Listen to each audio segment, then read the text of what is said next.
So we begin with Iran. Unrest in Iran has reached a deadly peak, viewers, with the death toll crossing over 60.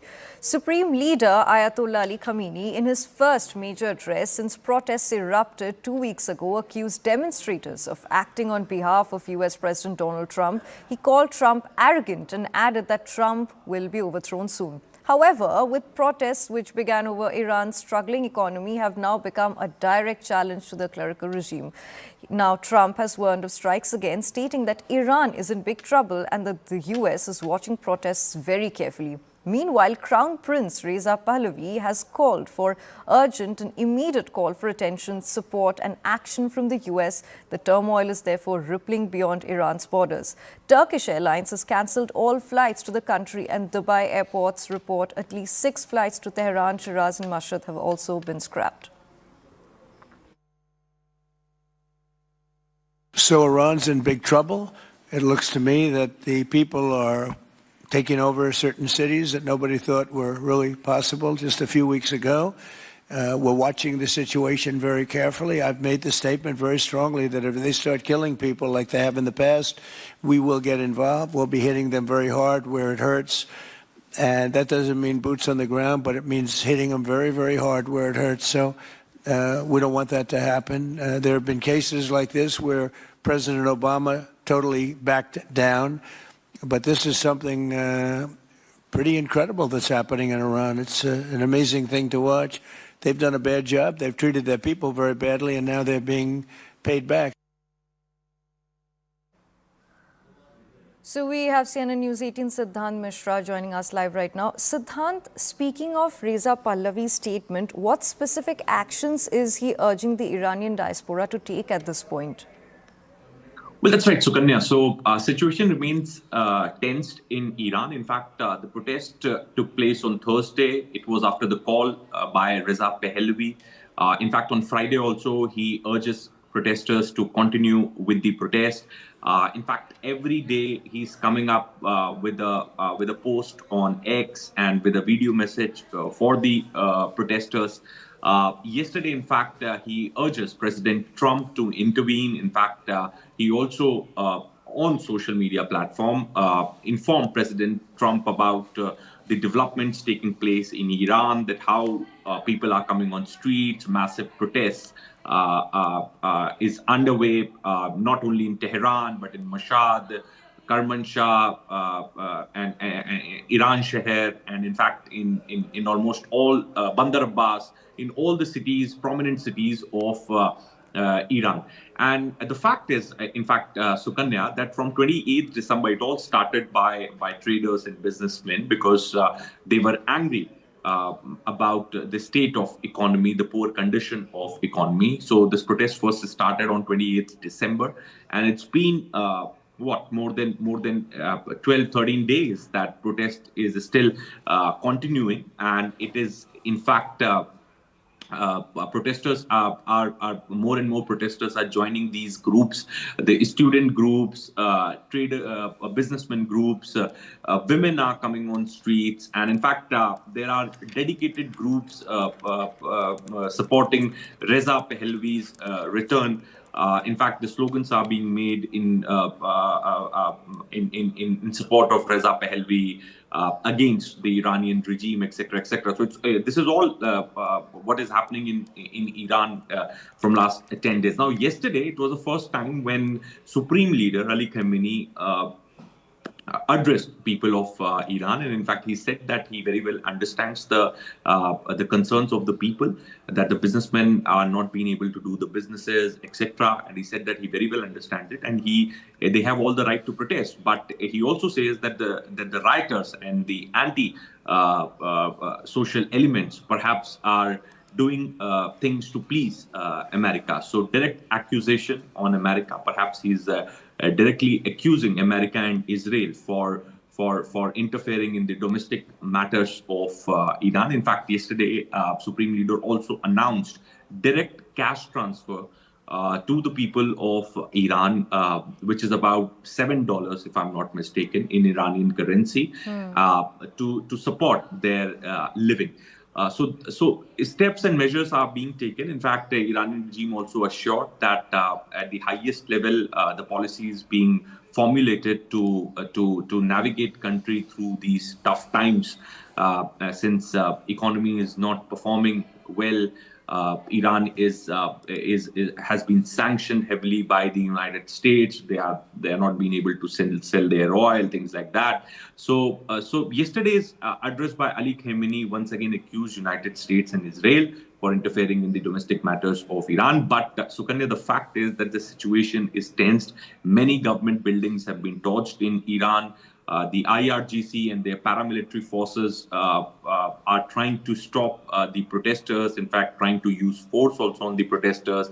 And at various places, the clashes have also been reported between the Iranian forces and the protesters. Even the public servants' houses were also attacked. The governor's house was also governor's house also came under the attack. In fact, all the countries have issued advisories for their citizens with regards to development in Tehran.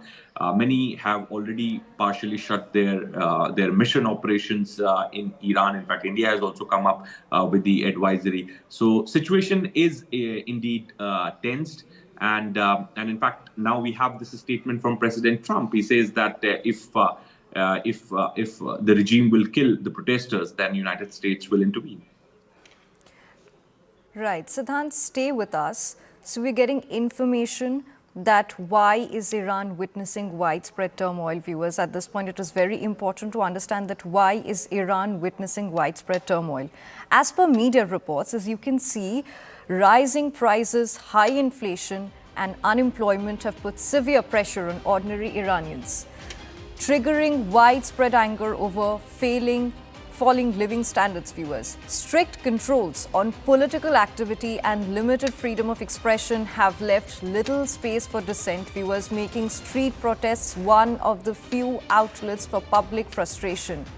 We're given to understand that the strict enforcement of mandatory hijab laws and broader social controls have now sparked repeated protests, especially among women and young people.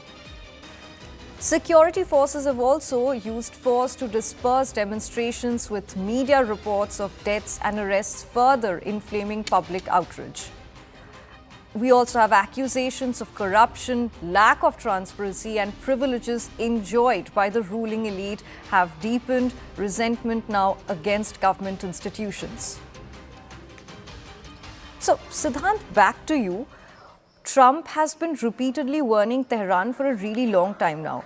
And they have also been speaking about regime change. Now, do you think it is just Western wishful thinking, or could Iran also face a fate like Venezuela did?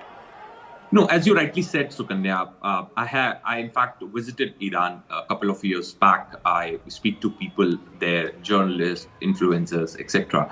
And there has always been a resentment, feeling of anger against the regime from a very long time. In fact, time and again, people also attempted to protest, to speak against the government, but they could not because of the regime.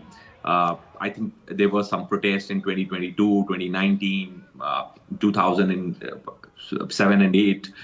Those protests were small in numbers. Not many people could participate in those protests or could join those groups. They were crushed by the Iranian regime at that point only. But now what is happening is unprecedented and massive. This is huge.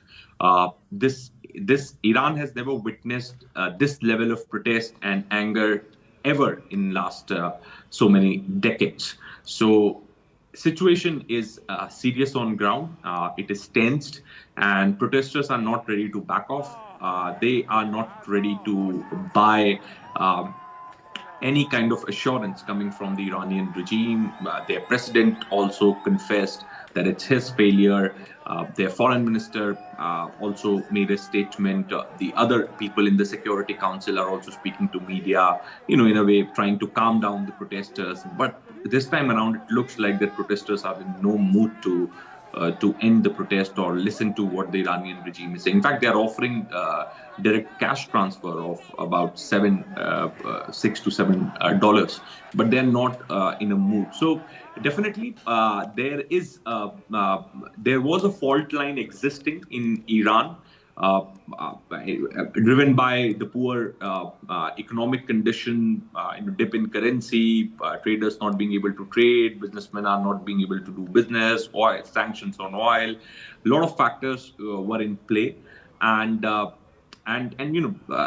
Pahlavi sitting in United States making statements on Iran and urging people to come to the streets to protest, etc., has fueled this entire protest movement, and now it is really difficult and challenging for the regime to calm down the protesters. And in fact, you see on Thursday, Friday, both the days massive protest took place in Iran, despite the internet blackout, despite clampdown on the protesters. The forces are also trying to use force at various places. Many have also been arrested. Many have got killed. So, Kanya, as you were pointing out, but this protest, it doesn't look like that this protest is going to stop anytime soon. Right, Siddhant, stay with us. We have more news coming in from Tehran. We're given to understand that senior Iranian